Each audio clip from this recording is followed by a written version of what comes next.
All right, guys, we're out here at Formula Drift Round 2, Atlanta. It is very wet out here.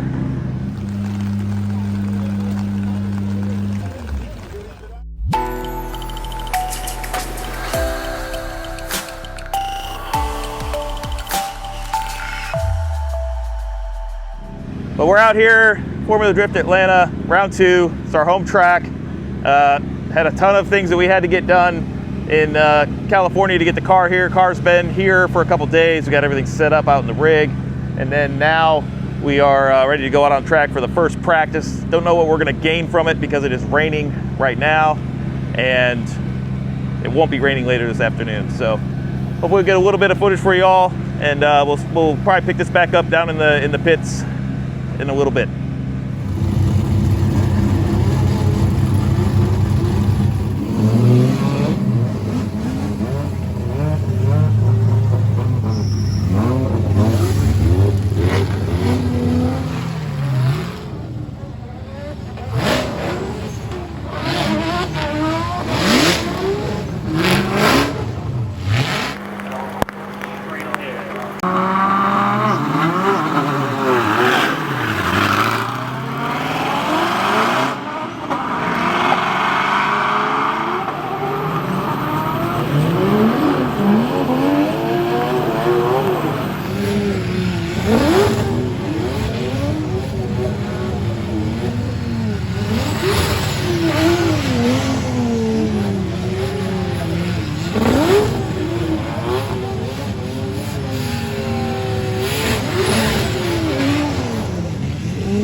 All right, guys, we're back from the first practice warm-up session. It was pouring down rain most of the time. It had lightning. We had a 30-minute delay for the lightning. Really didn't gather a whole lot of information from that, other than getting Ryan comfortable in the car, his sight lines of what points he wants to hit while he's out there. He's just doing it in super slow motion. It also helps to have some rain practice. We don't get a lot of opportunities to practice in the rain, and it inevitably is going to rain in another round. We're fairly confident it's not going to be raining tonight, so we took that opportunity to play with some of the settings on the car to make sure he feels good when he's got to drive this thing in the rain. So we got a 6-hour break that we're going to end up doing a few things to the car. We noticed the exhaust hanger wasn't situated properly, so we're going to fix that. And we have an EGT sensor that's dying, so we're going to try to fix that. Probably just film a little bit of footage, but we got about 6 hours. The Pro Spec guys are going to be out there running this afternoon, so once they're done, we get to go back out, warm up, and we have our competition here at the end of the day under the lights. So we'll see you back out there.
will be down there as well. So crazy turn events. Look at this. Look at these two young bucks I say young, but 30 and 35, I guess, respectively. Ben Hobson, a Formula Drift Pro rookie. Ryan Litteral, the Sunoco vehicle. And there we go. Right there. Here we go. Ben Hobson in that Pennzoil Mustang RTR Spec 5 FD. All right, let's see what we got here. The Colab vehicle, the Colab built engine, the RB Army, and Ben Hobson, he's very familiar with the Ford Mustang, comes in at the second outside zone. Could be a little bit deeper here, but he knows this track. He's drifted here multiple times between Pro Spec and Pro Am. So Hobson dialing in. Seems very expedited. Seemed like it was just kind of similar to that of Hansen, but out front. And, you know, it's great to see Litteral back on the track. He's had some issues here and there. Yeah, I love how aggressive Litteral is in the chase in the beginning. He's right on his bumper. That RB is keeping up with that Ford Mustang. And as we come through here, you can see how those Mustangs slingshot. And Ryan, I mean, trying to keep up there, does a good job, cuts a bit of line there. Ben definitely could have been deeper through that zone. Ryan keeping good proximity, following the line quite well. And then Ben right here throws on the jets. And you can just see how fast those Mustangs are. Ryan does a good job. I mean, it's tough. Those cars make so much grip, so much power. It's very linear. It's very different, you know, you're driving an RB versus something that's a V8 that's got, you know, like 400 shot of nitrous in it. So cars are going to act very differently. But seeing how aggressive Ryan was on that run-up, that gives me some intrigue to see what's about to happen. Absolutely. And you know, I think Hobson ran away with it after the horseshoe, but Litteral was definitely full court press. Here we go across the nose of that Ford Mustang. Goes that S15, the Sunoco vehicle. The three spokes go round now, past that inside clip, now coming up the hill. Look at that. Talk about power. And Litteral just runs away with it into that second outside zone. Ben Hobson, he needs to get aggressive here. Ben Hobson on the outside looking in. Let's check that different angle. You can see now both these guys fighting to get in their first 32 of the year. Yeah. Wow, okay. And I'll tell you what went wrong from that inside clip to set the first outside zone for Hobson in that chase position? I think it could almost go as far back as the initiation. Ryan Litteral is he's one of our style boys. Yeah. Right? I mean, him, Forrest Wang, they're drivers that are known for big angle, chucking the car out there. If you ever see those guys, you know, grid life party events, like they're backing it in any chance they can get. And I think the problems begin with Ben Hobson almost that far back. He almost looked like he was caught off guard by it. So when we flip back here to the replay, we'll be able to break it down and see what it looks like. Look at how far out he swings. And then Ben, right there, you can see the hesitation. Doesn't know what to do. Kind of worms the car around and just really never gets back in the fight. Has to, I mean, he punches that inside clip there, straightens up through it, misses all of that outside zone. Now Ryan here goes really wide. Almost too much angle. That car's got, you know, it doesn't have a ton of side bite in it. As you can see through this section, the car definitely likes to swing it around. But there was definitely a major correction there from Ryan Litteral coming out of the keyhole. But Ben, from this point on, fighting to get back into it, has to cut a lot everywhere. And look at Ryan, almost 90 degrees to the curb there as he comes up. Big left foot brake. And because he doesn't have that side bite, he's not able to push the car into it. So it's tough. You can't always dial in everything that you want in a car, and sometimes by adding more forward bite, you're going to lose some side bite. Yeah, that's, you know, again, both these guys fighting to get the 32. A lot of eyeballs on Ben Hobson. You know, he's from this area. He's been around this track for quite some time between, you know, Road Atlanta, Lanier. He knows a Mustang. Second round of this competition, he took a big hit in Long Beach, gets the car back together, has a great attitude, his pops is here, all those things considered. But Ryan Litteral would love to get in his way, and it looks like he does. Ryan Litteral in the Sunoco Colab RB Army is in 32. Hobson, unfortunately, is knocked out. So that is a big blow to the RTR camp. All right, so Ryan Litteral will chase him down. That staggered start. I mean, lights everywhere, man. You can barely see it. It looks like a T-Swift concert over here. All right, Jeff Jones comes down the hill. Ryan Litteral, you can see him being aggressive from the start. You know, this is good practice, but you want to salvage your vehicle for game day. But Jeff Jones, this would be a great momentum push for him. And as obviously, for Ryan Litteral. And look at that, Ryan tucked in the smoke, Jeff Jones hammering down. And Litteral tucked in to that pocket, the hot pocket, but it's smoke-filled. I love the way that Ryan is transitioning. So there's a bunch of different ways to transition in the chase, and what he's doing is kind of holding back and shooting through it. So I'll point it out here in a second, but it's really, really smart. So Jeff Jones going up there, tons of smoke, like just burning those tires off. So come through here, Jeff could have been a little bit deeper, and now we start to see it come through. Watch here, Ryan, look at it. Just times it perfectly. Doesn't have to pull the car back, does the exact same thing through here. Doesn't have to pull the car back. It's such a smooth, elegant way to chase. It's so hard to do though. It's much easier to dive into the pocket, tap the brakes, pull the car back, dive back in. Like it's just a different technique, and that's what I love, especially about drifting, is like there's so many different ways you can do this. Yeah, you know, the only thing, and again, love Ryan. I'd like to see him mimic the angle a little bit more. Right. Seems like he's kind of given that Daigo-esque, that good proximity, but would love to see him mimic that angle more. And that first click point in the chase, he kind of straight line, kind of beelined across it. But right now, you call him a styly boy. So let's see if the styly boy shows up here right now. And I would say definitely so. Look at that massive angle there. I mean, he is parallel parking that thing into that second outside zone. Brings it in and through the horseshoe. I mean, if Ryan Litteral continues this pace, he's gonna be a showstopper here. As Jeff Jones, I mean, that's great. That is two really good runs from both of these guys who would really love to be on the box here in Atlanta. I don't think anybody can be upset, no matter how this decision goes. But right. Check out that big swing there. Little bit of a brake tap, e-brake there, front brake tap.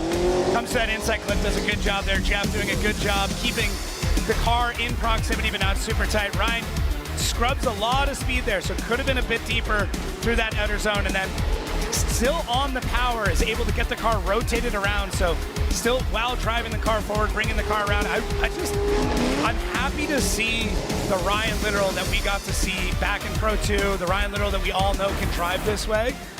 You know, he struggled with a bunch of mechanical issues, some crazy circumstances and situations, but now people are starting to see the Ryan Litteral that we know. And I mean, I love the guy, so I'll come out and say it. And then, yeah, Jeff Jones, I mean, veteran, doing really well. These guys have driven together quite a lot. Both, you know, so the hot pit, right? Yeah. Jeff is running his hot pit events. So there's a lot of trust. Busy guy. Yeah. All right, here we go. Jacob, who's it going to be, left or right? Jones or Litteral? And Jones gets the win. And like you said, he's in the show. Yeah. That's a confidence booster for both those guys, the way they were driving.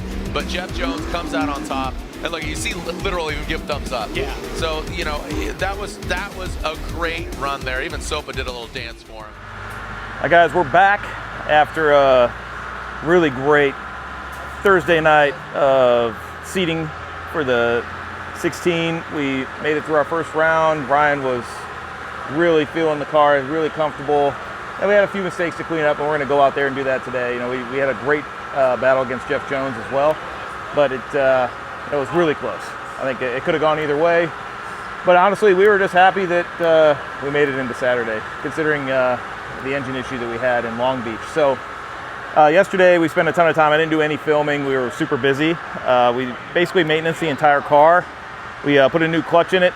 It had about 3 events on there. So it had the Grid Life Laguna Seca event, had testing, had Long Beach, and then the qualifying and everything from this event. And good thing we took it apart.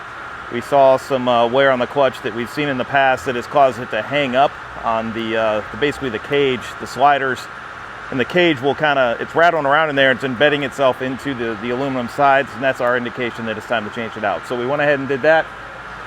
We also right now are working on getting more data acquisition added to the car to some things that got hurt in Irwindale last year with our shock position or linear travel sensors. We're getting all those dialed in so we can get that data on that front right corner that we've been missing. And just a few other calibration changes. We're repositioning the alternator fan. We noticed that had moved on Thursday when we were in competition. But other than that, man, we are feeling great about the car, and it's perfect weather out here, so we're looking forward to it. We'll be out practicing here in just a little bit, and then we're going to hopefully be running into the night.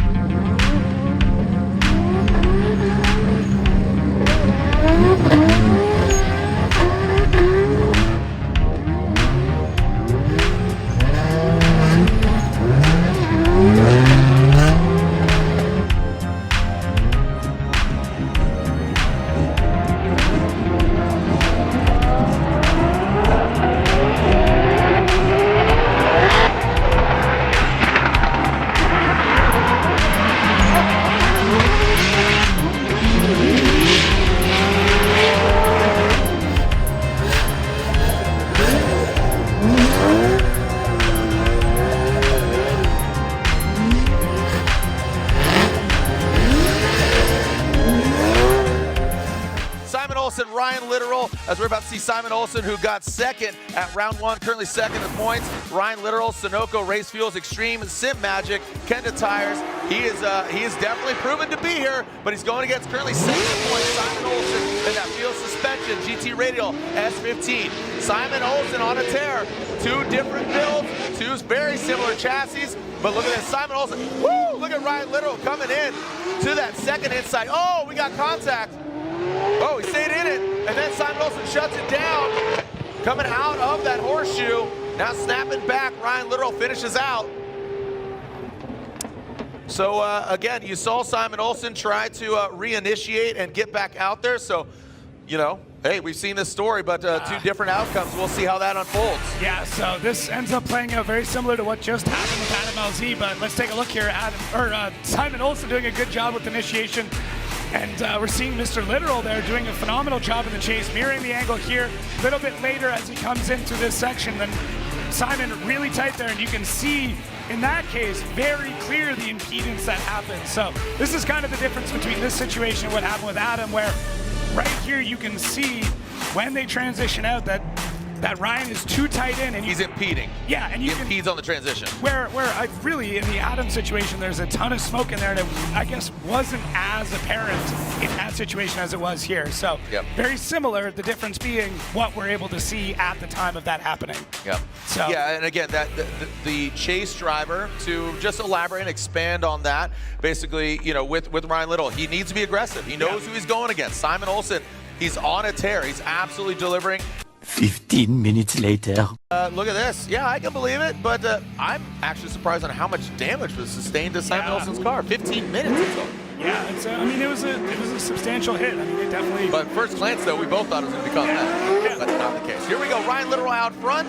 Again, the Sunoco vehicle coming down the hill. It's at a bit of a deficit, though, all things considered. But Simen Olsen, we'll see if the car is 100% or at least 90% to get this victory here. Ryan Litteral, who's running 100%. The car's looking great. The Sunoco S chassis, RB Army, Extreme Sim Magic. The Sim Racing Kenda Tires vehicle coming down the hill. Jacob, is this enough? Again, with that contact, you got to think that first battle with Simen leading and again, Ryan impeding on that transition, that is obviously going to hurt him and the outcome of this battle. Was it a phenomenal run? Yes. Was it enough to take out Simen Olsen with that much of a detriment? I highly doubt it. Did have a bit of a struggle there through the first inside clip. First outside zone looked good. Second outside zone's pretty good. Did dip a tire. Didn't go quite deep enough there on that inside clip. But it's tough, man. You don't know exactly what damage was done to Ryan Litteral's car either. They only had a 5 minute to do it. They probably checked it, assessed it, and went, that's all we can do. And there's some of Simen's family there. It's his pops. I think it's his aunt as well. Yeah, great. It's great to see, you know, the Olsen clan out. Yep. Yeah, absolutely. Here we go. Slide him left for Olsen, right for Ryan Litteral. And Simen Olsen gets the win. A great effort by Ryan Litteral and the Sunoco Race Fuels Extreme Sim Magic. All right, guys, we're back from the round of 32. Obviously, things didn't go quite the way we had hoped they would. We had to take our risks there and be aggressive. And we know, Simen's such a great driver. We could trust that he would put down a good lead run. So we kind of had to do what we needed to do to stay up in there. And he just anticipated a little bit too late and impeded him. So we were at fault there. In the heat of the moment, I didn't necessarily agree, but after you watch it back and talk to everybody, we're in agreement with the call, and it is what it is. But after that, basically simultaneously when that happened, we lost the clutch in the car. We did all that work on Friday to get the clutch right, and it only lasted 3 laps. So we're gonna take the car back to Colab since we're here local, and we're gonna go through everything in the clutch, the hydraulics. We're not exactly sure what happened. We think maybe one of the floaters hung up. We're going to get in there and figure it out. We'll get with action. We'll come up with a plan, and we'll have everything ready for Orlando. But, all in all, I think, the weekend went really well. We proved to ourselves that the car is a lot faster on track. We can keep up with the competition, so it's not really anything we need to worry about anymore. We just need to, clean up the little fine details. I mean, that is the challenge of racing. It's the 1% of things, like Ryan and I had said to the group off camera. we're doing almost everything right, so it's the 1% that's getting us right now. And, but we've proved to ourselves that we've got a car that can compete. We're fast. We drove really well leading up to that incident, and we're pretty excited for Orlando and what's going to come. We don't have any damage to the car. We just got to figure out the clutch, and we'll see you guys out in Orlando. So with that, we'll see you in the next video.